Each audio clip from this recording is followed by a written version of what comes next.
New York Governor Andrew Cuomo's decision to resign, stepping down 2 weeks before legislators can launch impeachment proceedings on multiple cases of alleged wrongdoing. The three-term Democrat faced growing pressure to quit after that bombshell report detailing sexual harassment allegations from 11 different women. Now, Cuomo insists he did not harass or grope anyone, at least by his definition, and he says he's resigning because it's best for the state of New York. Lieutenant Governor Kathy Hochul will now become the state's first female governor. Think about that. Cuomo announced his resignation one day after our national correspondent Jericka Duncan's exclusive interview with one of Cuomo's accusers. And Jericka joins us now once again. Jericka, good morning to you. Good morning, Tony. You know, at the height of the pandemic, Cuomo was one of the most popular politicians in the country. But his fall from grace has been swift. Despite his resignation, he calls the sexual harassment allegations unfair and untrue and believes they are politically motivated. The best way I can help now is if I step aside and let government get back to governing. A somber Governor Andrew Cuomo spoke directly to the camera, apologizing if he ever made anyone uncomfortable, but continuing to deny the sexual harassment allegations. In my mind, I've never crossed the line with anyone. But I didn't realize the extent to which the line has been redrawn. His resignation came 8 days after the state attorney general's office released a scathing report documenting sexual harassment allegations from 11 women, one of them a state trooper on his protective detail. For the first time, he addressed her allegations. The trooper also said that in an elevator, I touched her back, and when I was walking past her in a doorway, I touched her stomach.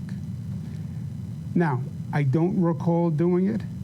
But if she said I did it, I believe her. Among the most serious allegations in the report were from a woman identified as Executive Assistant Number 1, Brittany Cuomo. She spoke exclusively to us and Albany's Times-Union newspaper after the report's release. When he put his hand up my blouse and cupped my breast over my bra. Cuomo told us Cuomo also gave her intimate hugs, kissed her on the cheek and once on the lips and touched her bottom. There was a time when between my personal life and this, it was too much.